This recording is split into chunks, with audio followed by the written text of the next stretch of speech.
Welcome to Dodgers Daily. I'm Casey Porter. I'm so glad that you've decided to tune in.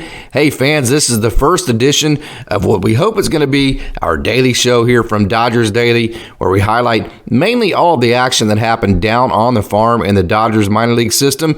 In this episode, we're going to highlight all the important spots that I think were the most important, the highlights that I hit as far as spring training goes to this point. So I hope you enjoy the show. We have a lot to get to, so let's not waste any more time and let's talk Dodgers baseball.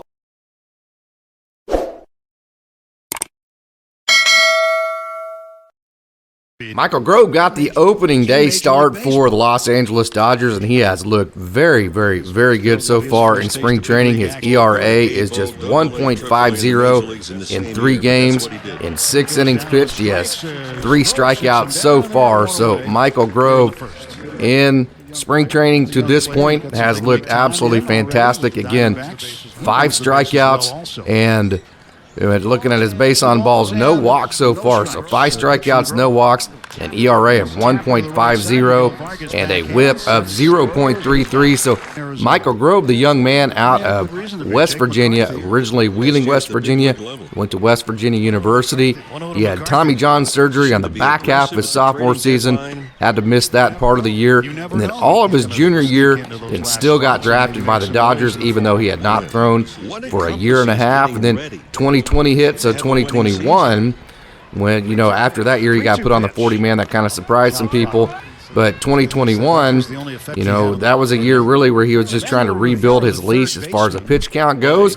And then in 2022, last year, he made his major league debut. Got a chance to talk to Michael, and what he said about last year and his experience in the major leagues was that he felt like with his curveball and his fastball, he was able to, that pitch right there, that curveball, he was able to get ahead in the count and get to 2 strikes. But in the offseason, he really wanted to work on finding a pitch that could put hitters away. He felt like he needed to get better at that. So Michael Grove has done that so far. Again, very well here in spring training. Very good ERA so far, 1.50. His whip and is very good at 0.33, and his average against is 100. So here's what Michael Grove had to say when I had a chance to catch up with him just a week or so ago.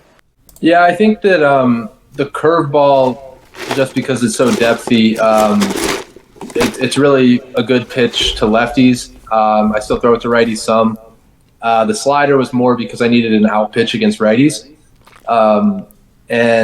So just having something in between the big curveball and then the fastball just gives people a different look, and you have to respect more than one off-speed pitch. So how do you feel like that pitch came along for you? I felt like there were spurts where it was really good and spurts where it was not so good. So it's going to have a little bit different of a shape this year, and I think it's pretty good right now. So I'm excited about kind of what I tinkered with it in the offseason. The back stretch where I got some consistent starts, started to realize I was really good at getting to 2 strikes with dumping a curveball and then fastball. And then once I got to 2 strikes, I didn't feel like I had great put away pitches. And so that's part of the reason I tinkered just with the slider a little bit, was I need a pitch that's different that I don't have to show until 2 strikes, or I can get away with in a 1-1 count, just more swing and miss type stuff. But aside from that, just trying to keep competing and making sure the mental side of it's as good as possible. So Grove, he wanted that put-away pitch, and so he has tinkered with the slider, and he hopes that's going to be that pitch for him in 2023. And so far it has been. He's done a fantastic job. Ryan Pepiot is another one of the rookies. You have the 5 rookies of the Ryan Pepiot, Michael Grove, Andre Jackson, Bobby Miller, Gavin Stone, that all could take the place in the rotation if something happens and the Dodgers need a spot start. So Ryan Pepiot is really making a great case for himself. Got a chance to talk to him. As you see this video play in front of you, what you need to really pay attention to, that pitch right there, the slider. He's listed as a 3-pitch guy right now, fastball, curveball, slider, but he could be considered a 5-pitch guy because he can make the slider a little smaller, like you saw just a second ago, and be more of a cutter type pitch, or he can make it bigger and make it more like a curveball. There's that get me over cutter type look to the slider. And then another thing he did in the offseason, Ryan Pepiot, that pitch right there with his changeup, he has eliminated some fade and added more depth to it, some more tumble to it, which should make it right there. There's the changeup. Notice it had tumble. It didn't have as much fade. Now, he's still like that last pitch. There's the cutter-looking pitch for the slider again. He still can, like you saw there, add some fade to it, like you saw there, but there's more depth, and it's easier to control. So Ryan Pepiot feels like, as well as you look at his body, he's done a great job with his body in the offseason to get it in positions to access the strike zone. So when you look at what he did with the body, there's a good 2-strike slider for the swing and miss. There's the changeup. He's really done a great job with his body so he can get himself in position to throw strikes. And then he has made adjustments to his slider to make it smaller, to be more like a cutter, so he can control it and keep it in the strike zone better.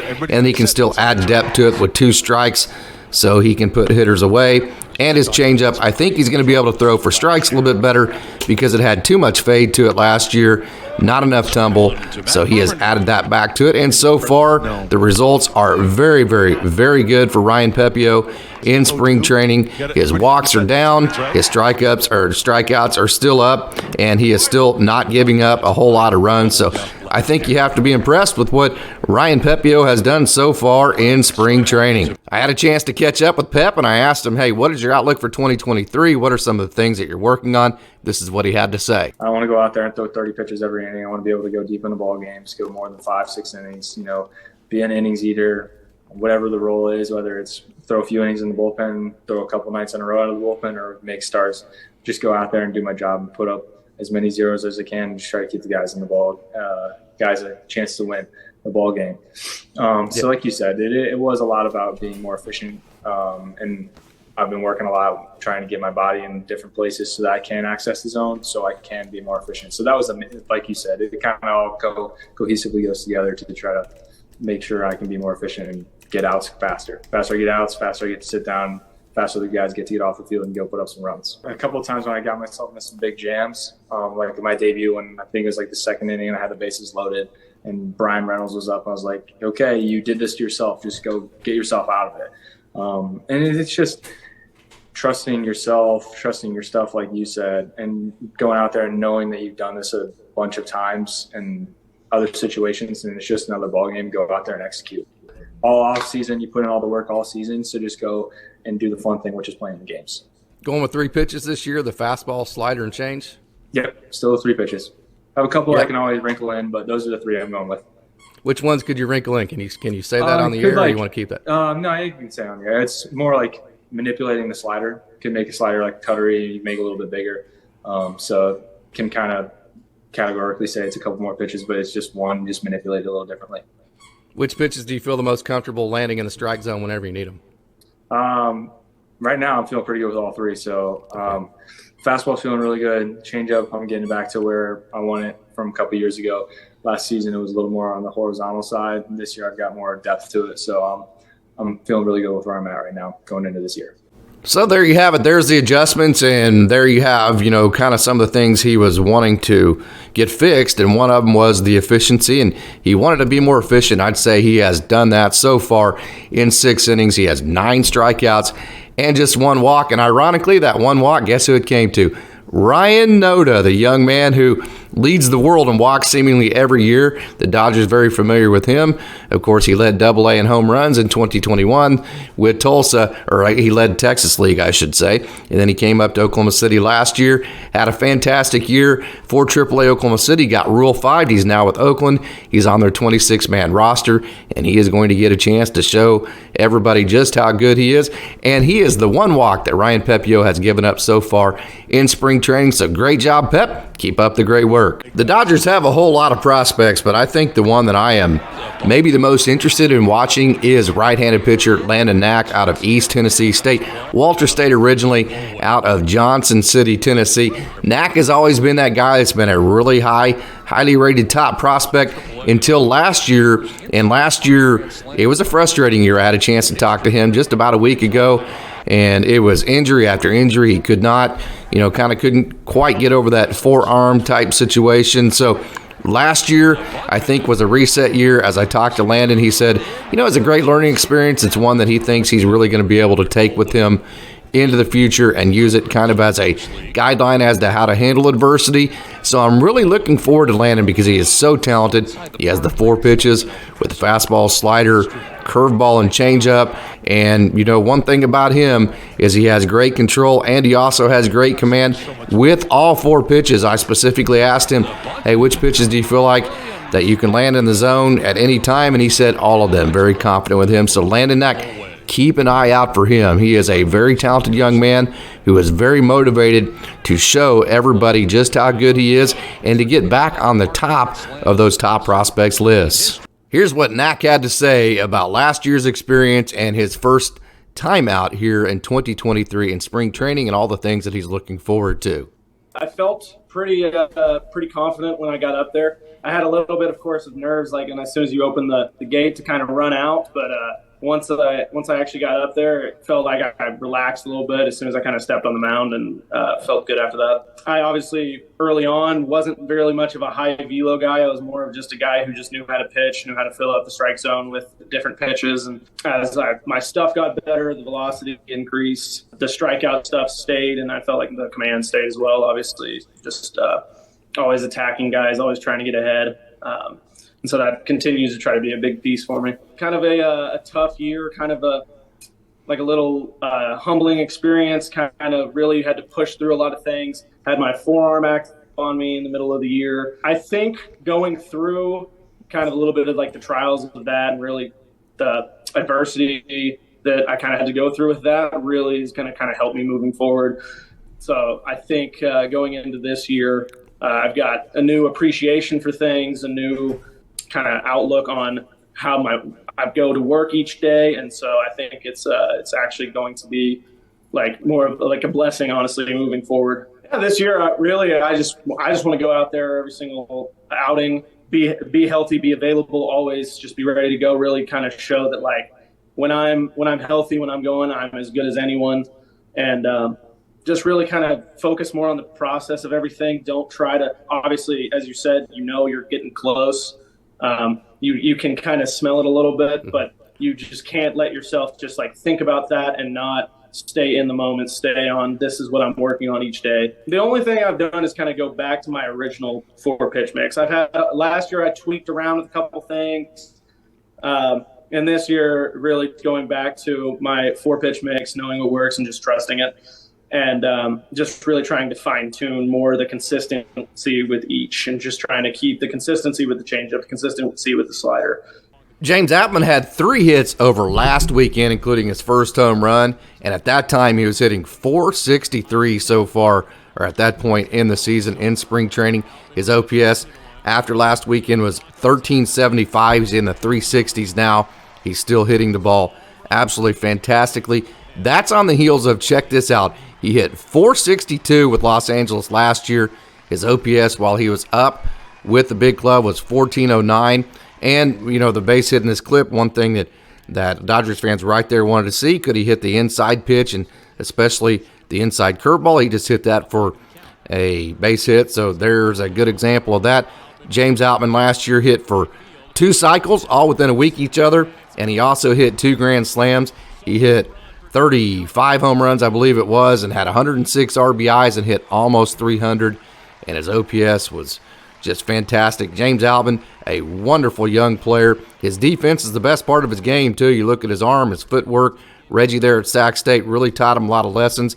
He had some majorly awesome mentors. So James Outman, what a wonderful young prospect. Will the Dodgers give him the proper chance he deserves? If it was up to me, it's a slam dunk. He's the starting center fielder right now. It's his job to lose, and whenever you make that statement, really you have to give them 3 to 4 months, like they've done with Max Muncy and some of their veterans in the past, to prove if he can handle that job. That's my opinion. I think it's his job to lose. If it was up to me, it would be, but we'll see if that's the direction that the club will go with it. Of course, Jason Hayward is off to a good start, too. So we're going to get to him in a minute. So, hey, let's get some thoughts on James Outman. Had a chance to catch up with him and get some of his thoughts about, what's his approach to the plate and what is his outlook for 2023. I'm always trying to up my power and lower my strikeouts, like no matter what. And I'm always trying to hit the ball as hard as I can. But at the same time, I want to know when the right time to pick my battles are. If I'm facing a guy, like Gavin Stone, that might not be a guy where I'm going to take a shot and try and hit a home run, because his stuff is so good that, you just need to like bear down and compete. So maybe the experience helped with that a little bit. But, honestly, I like for myself, I feel like I'm striking out less when I'm just trying to hit the ball hard, which, I'm not trying to swing out of my shoes, but I'm just trying to hit the ball hard, stay controlled, and be athletic and let my athleticism take over. When I get in the box and I'm like, okay, don't strike out here, you could bet money that I'm going to strike out if I get that thought in my head. And I think a lot of guys are like that too. But, I honestly just think I'm always trying to get the hitting numbers this way and get the strikeout numbers this way. I'm trying to make as big a gap as possible between those. Have the Dodgers given you a certain sliding scale or certain metric that, maybe numbers-wise, that would be the good trade-off between power and striking out? Have they given you any kind of metrics like that, or they just let you be you? Not really.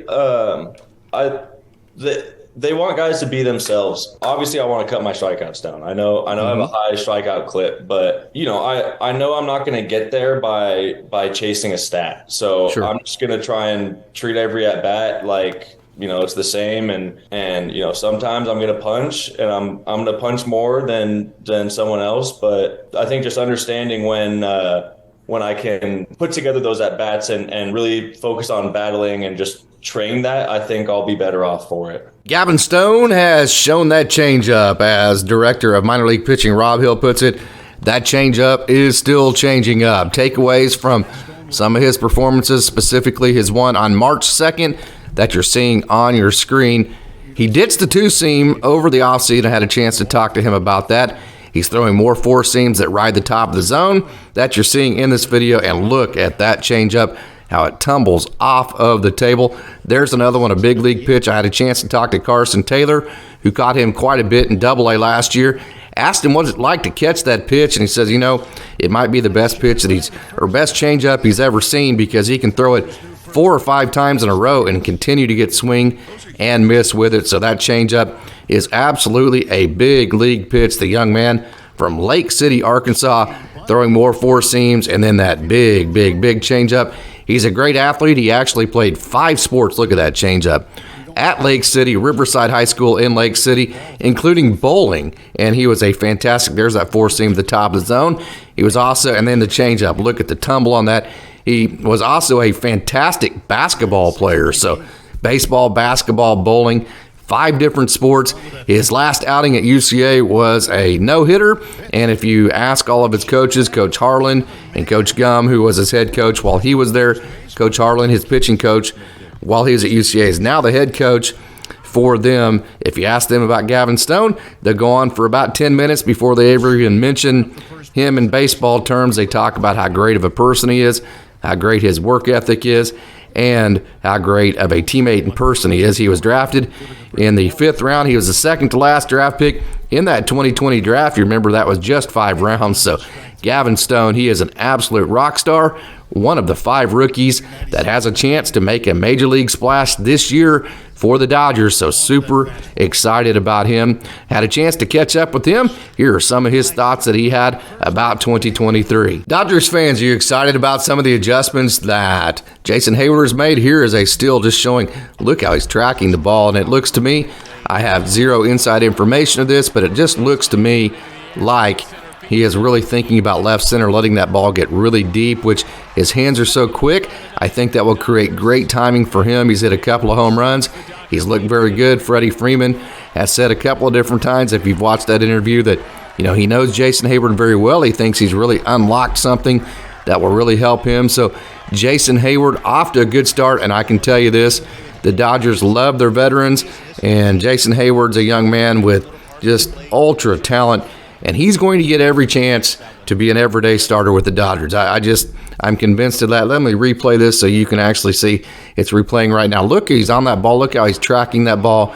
The Dodgers love their veterans, and they love their very talented veterans that they think they can tap back into their potential and and get gold out of them, and certainly Hayward is one of those guys. So I think Hayward is pretty much a slam dunk to make the opening day roster. Not only that, I think he's going to get every chance to be an everyday starter. So the outfield is very, very, very crowded. We'll see how that goes. James Outman's also playing very well. You got guys like Chris Taylor and Trace Thompson. David Peralta was just acquired a couple of weeks ago, about a month ago, for $6 million a year. Then you got guys like Duggar and Drew Avens and all of those guys. So Bradley Zimmer. So very, very, very crowded outfield. Ryan Mort, Andy Pajes, very crowded outfield. Johnny DeLuca.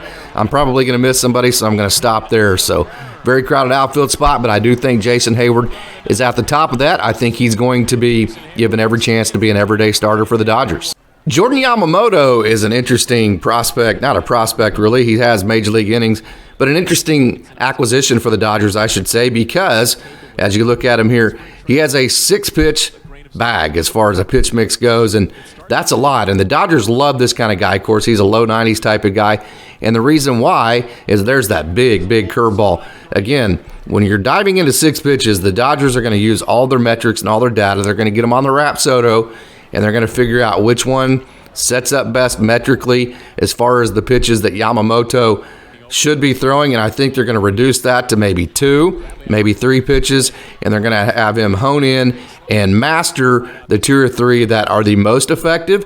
And when Yamamoto does that, it'll be interesting to see how he performs. Now, he's given up some hits and some runs early on in spring training, so the early results, of course, small sample size, you can't really take anything out of that. So early results have been struggles, but I'm very interested to see where he goes, the pitch mix, what it's going to look like sometime in June, July, what the Dodgers have done to that, and how that may be able to help the big club, because, again, he's another one of those guys with major league innings, one of those guys the Dodgers love to get in their system and see if they can fix and correct and make the best version of them.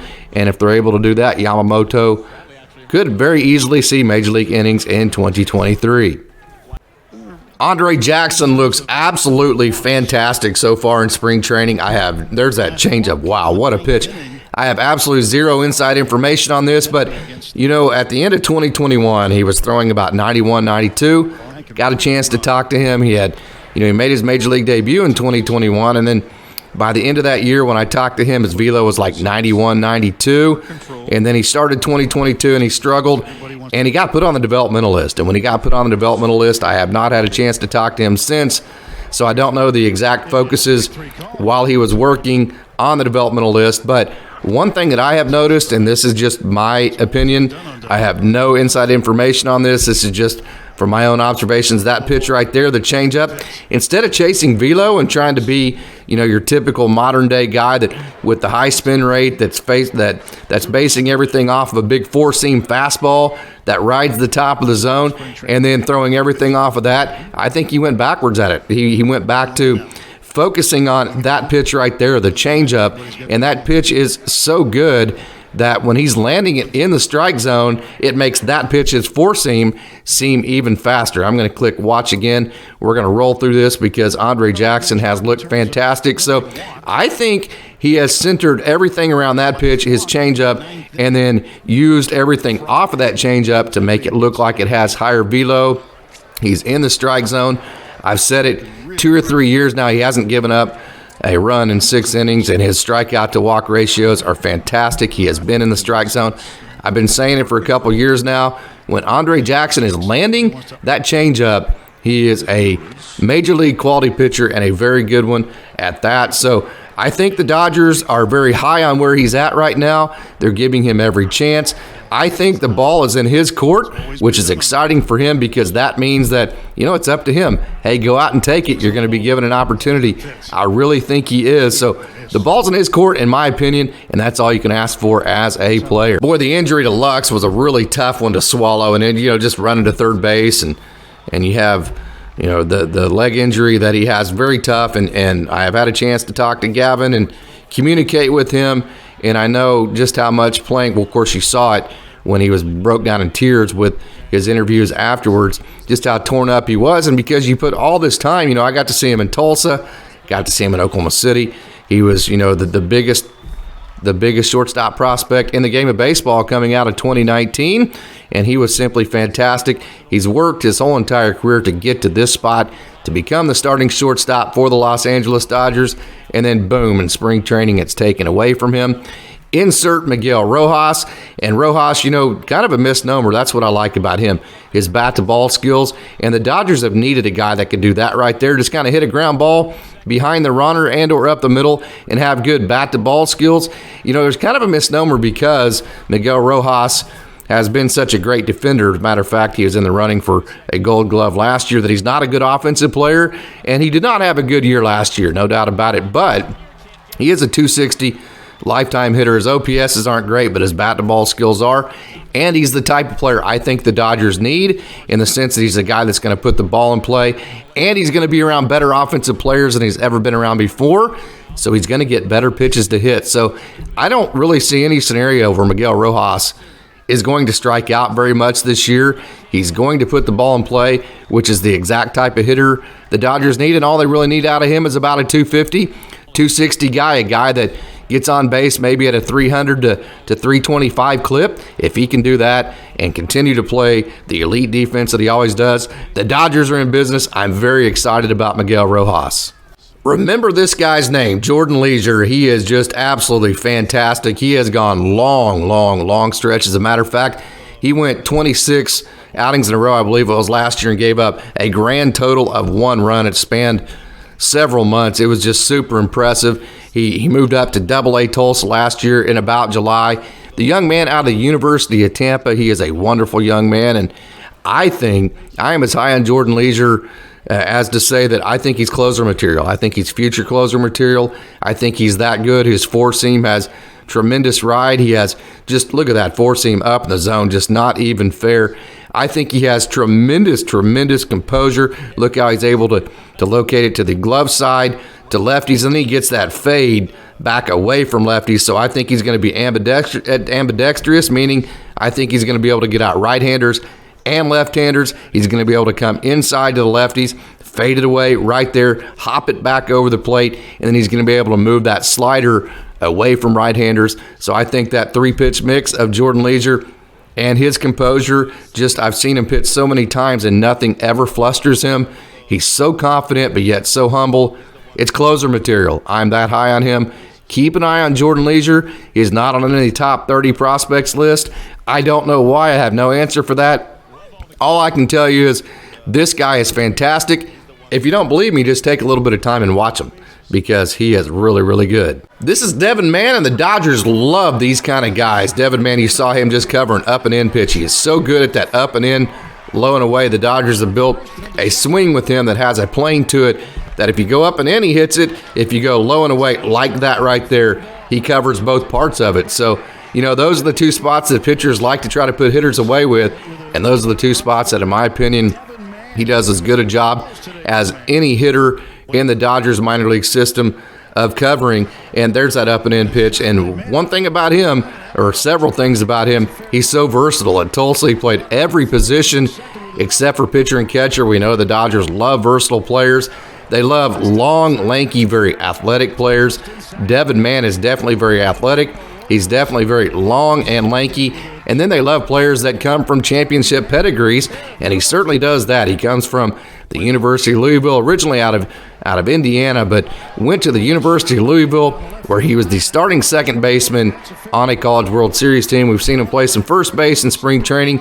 He likes second base the best, but he will play anywhere that you want him to, and he's a guy that, he can have those stretches like he did at the end of 2021 where he had multi-home runs in 3 games in a row. He can get on one of those tears where he can carry an offense, but by and large, he's a guy you really need to see over 162 to really appreciate all the holes that he fills for a lineup. So Devin Mann, a young man that just keeps grinding and keeps working his way towards the top. This is my man, Wardo, Ryan Ward, doing what he does and getting hits. This young man, he led the entire Dodgers minor leagues in home runs. When he got hurt last year, he had his best week of the year, August 2nd. He was the Texas League Player of the Week, and like he said, every time he went to the plate, he felt like he was better than the pitcher. He was on pace to hit about 34, 35 home runs, hit in the 290 mark, and have an OPS over 1,000. But, hey, that's baseball. He got hurt on August 2nd. He did make his way back into the lineup, only hit a couple more home runs after that.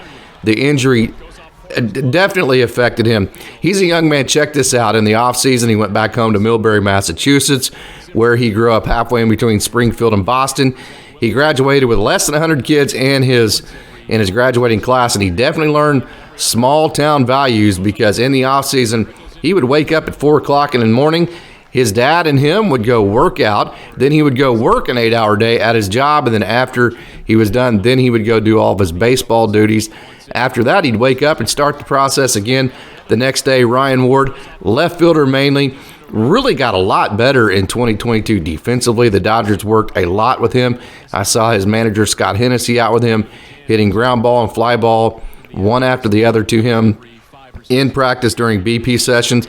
This young man hit over 400, the only Bryant Bulldog to do so for a single season. Then he hit 386 the season after that. He struck out only one time as senior year in high school. So this young man, Ryan Ward, has one of the best combinations of any young hitting prospect in the game between having the ability to hit for power and not striking out versus hitting home runs. I am so super high on Ryan Ward. He's so underrated. It's unbelievable. This young man can flat rake Ryan Ward, better known as Wardo.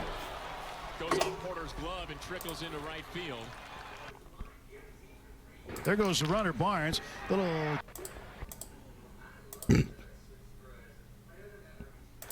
Johnny DeLuca hopped aboard a Meteor, and he has not gotten off of it since about halfway through last year. He got moved up from High A Great Lakes to Tulsa, and when he did, he led the Loons both in home runs and in stolen bases. He has that kind of talent. He ran track. He did the long jump in high school, and he trained with Tara Davis, and her dad was their coach. So, he knows what super, some of the best athletic ability and some of the best drills and training looks like in the world. And, last year he was struggling just a touch as far as the average goes, but he was making great swing decisions and he was putting the ball in play hard. Just didn't have a whole lot to show for it from an average. Talked to his hitting coach at Great Lakes, Dylan Nishotka, and Dylan at that point said, hey, just watch out. This young man, Johnny DeLuca, is really getting ready to take off, and when he does, watch out. And he was so right. From that point on, Johnny DeLuca just went on a tear. He got put on the 40-man. He is your proverbial five-tool guy. He is an incredible athlete. He has a good arm. He has great speed. He has the hit tool. He's going to be able to hit for an amazing amount of power. He's going to be able to steal bases. He's a guy that easily, year in and year out, can be a Major League 2020 guy. On certain years, can be a 30-30 guy. Absolutely no doubt about it. He, in my opinion, profiles directly as a center fielder with his unbelievable athletic ability and his talent. He can play anywhere in the outfield, but I think he's going to be a center fielder. And the thing about him, he was a switch hitter at Oregon, and he's only a right-handed hitter now. And so at Oregon, they didn't really focus on his power. He was switch hitting left-handed, trying to get on base, trying to use his speed. So since he's become a Dodger, he's gotten bigger, he's gotten stronger, he's only right-handed, and the power has absolutely taken off. This young man, Johnny DeLuca, barring any, of course, he got injured last year and did not finish out the season, finished the season on the injured list as far as his career, his season with Tulsa. But this young man, barring injury, he's going to have a long, prosperous Major League career. Mark my words, I know I'm always high on these prospects, but I'm just telling you, I am not wrong when it comes to that because this young man is that talented. There goes the runner, Barnes. Little tapper knocked down by Cronin. I think, Boy, what can you say about Andy Pages? Look at him. He has trimmed down 25 pounds, and that 25 pounds he lost, I think, is going to allow him to not have to tilt quite as much to get the ball in the air. Look, right there, he's not quite as tilted as he has been in the past. He went back to having his leg kick. I think that's because he's more athletic. And also, I've seen the Dodgers play him in center field because he has a little bit more speed this year. He's a young man, Andy Pages is, that hit 31 home runs in 2021, which led all the Dodgers minor league system. Had a little bit down year in terms of average. Last year with Double-A Tulsa hit 236, but his home run per fly ball rate still was in the elite category. Then after the season was over, he went to the Arizona Fall League and hit close to 300 and had a really good experience there. And so far in spring training, he looks absolutely fantastic. He looks motivated, 25 pounds down. He's always been one of the top prospects in all the game of baseball. Now that he's lost 25 pounds, put that in steroids, Andy Pages, in my opinion, is going to push for major league time this year. I would not have told you that at the end of 2022. As a matter of fact, I never made that statement during the season last year at all. I would not have thought that 2023 could have been an ETA for him at the major league level. I do think he's going to push for that now, having seen what he's done to his body. Just, sometimes you can see that look in a prospect's eye. He looks different this year, so super excited to watch Andy Pages in 2023. Tyler Sear is a relief pitching prospect that, to be honest with you, I had really not seen pitch a whole lot, but he brought that four-seam and slider combo with him and got a chance to put eyes on him. He kind of reminded me of Marshall Kozlowski, the same type of delivery over the top and then the same type of pitch mix. So be interesting to see, if he can provide depth. There's that little cutterish slash slider pitch. Some people call it a cutter, some call it a slider, the cutter. There's Andy Pages in center field. Again, there's Eddie Leonard, one of the best prospects in the Dodgers organization, shortstop. So interesting to see if Tyler Sear, he got acquired, about a couple of months ago by the Dodgers. There's Pages getting ready to catch another one in center field. He has an absolute cannon. Do not run on him. So interesting to see if Tyler Sear can provide depth for the organization. I got a chance to catch up with the Dodgers minor league pitching coordinator, Rob Hill, and one of the questions I asked him was, hey, the 5 rookies, Ryan Pepiot, Michael Grove, Andre Jackson, Bobby Miller, Gavin Stone, talk about them, and here's what he had to say. It's a pretty crazy group to just even think about. It's like, holy smokes, we're very lucky, I think, to be involved with these guys' careers, especially as they're just getting going here in the big leagues. Very excited about Pep, some of the offseason adjustments that he's made that I know I've seen in some articles and things like that. Pep's a warrior. If he gets knocked down, he's going to get back up and he's going to do what he's got to do to make it happen. So, very excited about where Ryan's at right now. Andre as well. He's really coming to his own this camp. I think he's turning some heads and he's impressing a lot of people. So it's been great to see his development just over the past few years. We were together at the Woodward site, same with Pepiot, and so it's been cool just to watch these guys grow. After that would be Grover, another one, probably the craziest one. Comes straight from AA, big leagues last year. I think that Grove, the way that his arsenal looks right now, the way he's moving, and just the dude that he is, it's going to be very fun to watch. Very, very fun to watch. Because you know what you're going to get. He's a bulldog. He's going to do his thing. Bobby, obviously, insanely excited about Bob. It's hilarious because I feel like I'm saying the same thing about all these guys. But that's the truth. They're all bulldogs. They're all killers. They're going to go out there and do their thing. So yeah, Bobby's doing great. It looks great, his pens and doing his build up, and then Gavin as well. The changeup's still changing out, as we saw the other day against the Rangers, and I think he's just posed to continue to dominate like he already has.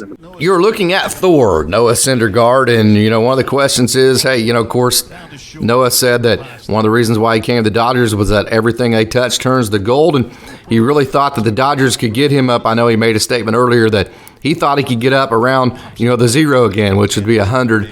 Of course, the velo's down in the 91 to 93, maybe 94 range at this point, so that hasn't happened.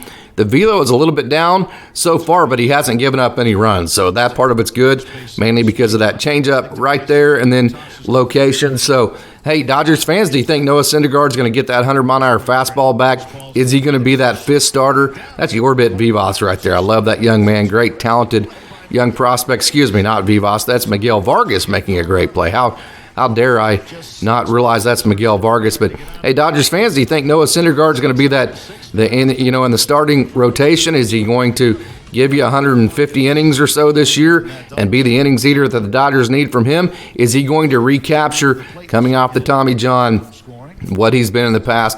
Big question there so far. The velo has not been there, but the execution and the production and the good numbers have been. Dustin May, in my opinion, has the best raw stuff of anybody in the Dodgers organization, and that's saying a lot when you're talking about 102 from Bobby Miller, the changeup of Gavin Stone and Ryan Pepiot, the curveball of Michael Grove, the slider of Clayton Kershaw, and then you have guys like Walker Buehler and all those guys. My opinion, as far as raw stuff, there's another great play by Miguel Vargas. Dustin May has the best raw stuff of any pitcher in the Dodgers organization. That 98-mile-an-hour frisbee sinker that he throws is not a pitch that a human should be able to throw.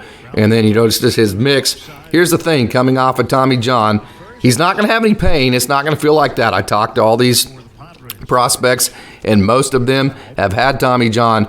And what they say is, hey, there's no pain. It's not like that. It just doesn't feel the same.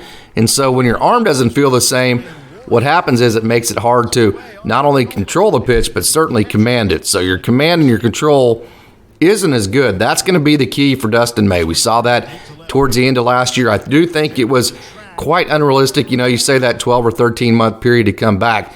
Let's roll through that again so we can check that out. Yes, that is true. It only takes 12 to 13 months from a physical perspective to come back off of Tommy John, but it takes quite a bit longer than that to get everything back to actually feeling the way that it used to, so you can have your control and command. I think Dustin May is at that point. I think he's ready to have those feels back the way that they used to, and is ready for a big 2023. So I'm super excited about Big Red from the great state of Texas. We'll see how 2023 shapes up for him. Speaking of Miguel Vargas, we just saw him make a couple of nice plays, one on a ground ball, one on a fly ball. This is his very first at bat. You know, he was tracking pitches. He hurt his hand and he couldn't swing the bat, but the Dodgers wanted him to still get at bats and track pitches, so he went up there and just took pitches until he either walked or struck out. This was his first at bat back, and he hit a double, and get used to that. He was third in all the PCL last year in doubles. I believe it was 32 was the total number. He also hit 17 home runs and hit over 300. That's on the heels of a 2021 where he was the AA Central. It's now back to the Texas League, but the AA Central hitting champion. So Miguel Vargas, the elite hit tool, he has slimmed down. You know, early in his career, people didn't think he maybe had the footwork or the arm strength to play third base, but boy, he has really trimmed down. He is now a good athlete and definitely good enough to play second base. He's looked good so far, and as you can see, continues to have that elite hit tool. So Miguel Vargas, he's one of the rookies that I do think, kind of like we talked about with Andre Jackson, how the ball was in his court. I think the ball is in Miguel Vargas's court too. Second base is his to lose. So let's see how that plays out. If the past history has anything to do with it, he's going to continue to show that elite hit tool, and he's going to take the bull by the horns and be the starting second baseman, at least for this year for the Dodgers. And we'll see if he moves back to third base, you know, as the future goes on. Of course, Mookie Betts has said that he would like to move back to second base at some time. So some people think that, hey, maybe the future is Miguel Vargas at third, Mookie at second. We'll see, but I think for this year, second base is his to lose. Dodgers fans, are you worried about JD Martinez at that DH spot? I mean, he is off to a slow start. I'm not. Here's some perspective and some context on Martinez. Okay, Martinez hit 167 in spring training in 2014, then hit 315 for that year.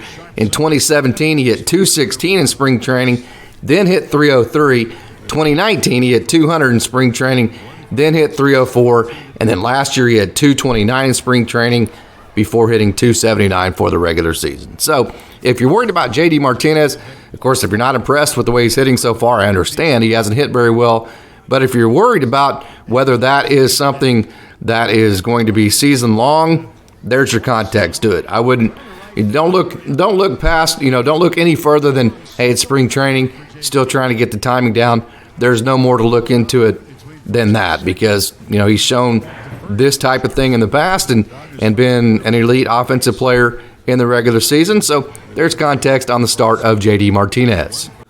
Nick Robertson is a 6'6" relief pitcher out of James Madison that is really, really showing out in spring training. I've been trying to preach this to whatever choir will listen, just how good he is. The guys at James Madison did a great job of protecting his arm, teaching him how to use his body most efficiently. And I asked Rob Hill, the director of minor league pitching for the Dodgers, to comment on him. Here's what he had to say about him, both him and Mark Washington. He has really shown out, I would say, during the major league camp. So I'm very, very excited for what the future holds for Robbie, man. He's getting really good feedback from. He's throwing live BP the first couple times to like Freddie, Mookie, all the guys, and they're like, "Damn, that was a good heater." Like, "Oh, geez, that was a really good changeup." You know, so it's like, all right, cool. Like, I'm pumped to see where those guys go this year. Think about Nick and Wash too, but Nick, you know, his power. The guys at James Madison taught him how to use his body the most efficiently to create the most amount of power with the least amount of effort, and so it doesn't look like he's throwing hard, and all of a sudden it's right on top of you. 100%. Mookie said something very similar to that. Like when he faced him, I think he like grounded out on a changeup, something like that. But he was talking about the heater. He's like, "Man, that's got some shit on it." And we were like, "What do you mean?" He's like, it just gets on you. He's like, it just gets on you. It's weird. It's weird. It's weird. It is. I was like, yeah. I mean, I would agree. It is. It's very strange. Yeah, it kind of lulls you to sleep, and it's like, whoa. I've been telling people that for 2 to 3 years now. And when Mark Washington has that changeup landing in the strike zone, nobody's hitting him, period. I don't care who it is. I don't care what level. Nobody's hitting Mark Washington.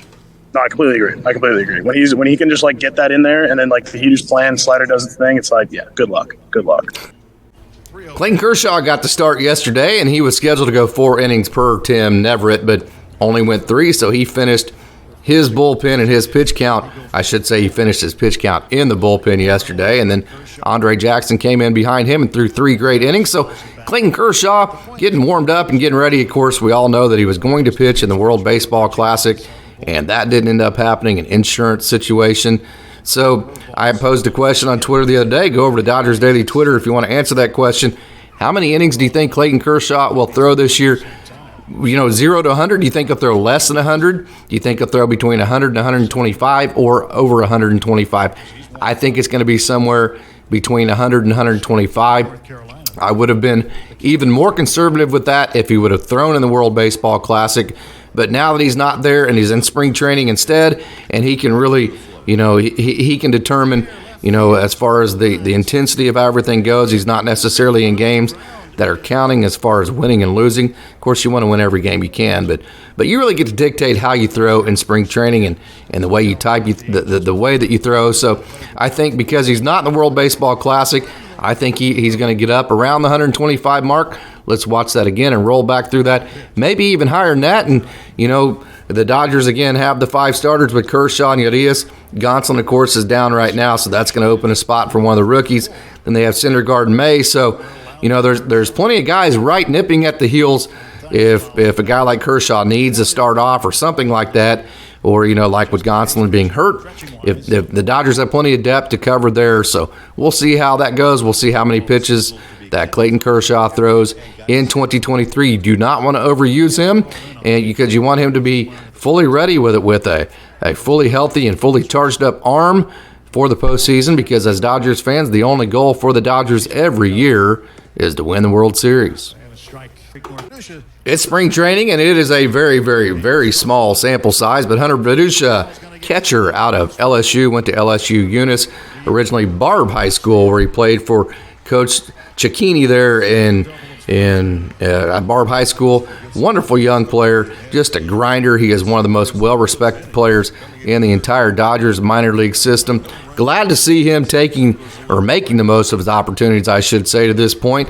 Plus some. Check this out. He has 3 hits and 7 at-bats. Well, actually, he has 4 and 8 because he got another 2 RBI base hit after this one I posted on Twitter. So make that 4 hits and 8 at-bats. His OPS is 1.643. He finished 2022 hitting 275 with an OPS of 866 in September. So, like I said, he's a grinder, and believe it or not, as a catcher, he actually gets stronger as the season goes on because he is such a grinder, and that is so valuable for a club because usually catchers break down, and the last month or two is very tough for him, but he actually gets better as the season goes on. So he's picked up right where he left off last year in 2022 when he hit 275 in September with an OPS of 866, as he has 4 hits and 8 at-bats, OPS 1643. The Dodgers are absolutely loaded at the catcher position.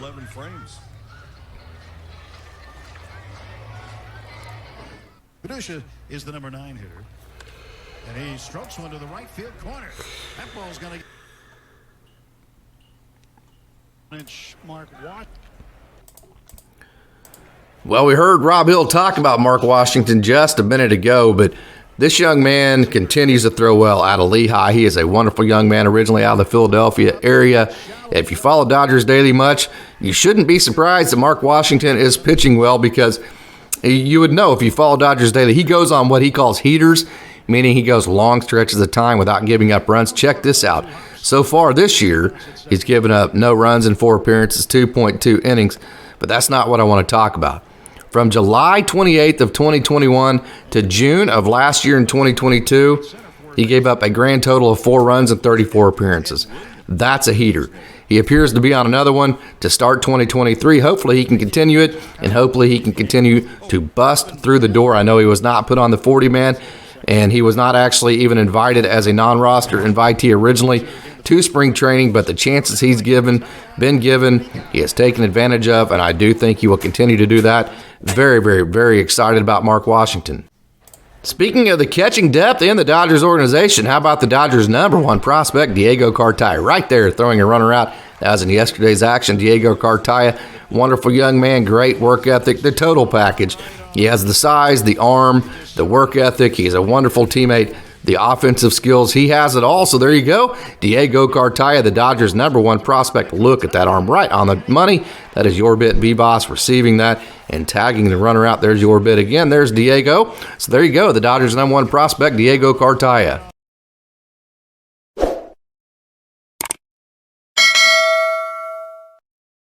So there you go. There's today's show. There are all the highlights, at least the highlights that I think are the most important so far coming through spring training. There are, I'm sure, a lot more that we could have covered, but those are the ones that I've thrown out there so far. So I hope you enjoyed it. And, spring training is a fantastic time. You get to see all these prospects all in one location, which, as a guy who covers the prospects, is super, super fun, super, super exciting for me. So I hope you enjoyed it, and I hope that you tune in to our next edition of the Dodgers Daily. It won't be every day during spring training. It will be every day like we ended last year.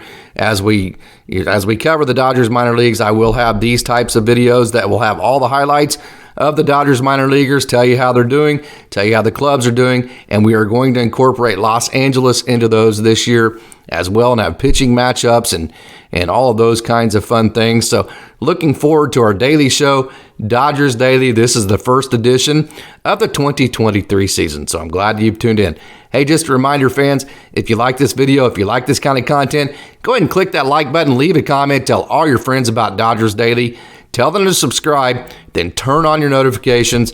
Tell all your friends to turn on the notifications, so every time we drop a new video, you'll get that notification, and you won't miss anything from Dodgers Daily, and we can keep growing and keep providing you content like this in the future. As always, thanks for tuning in, and go Dodgers.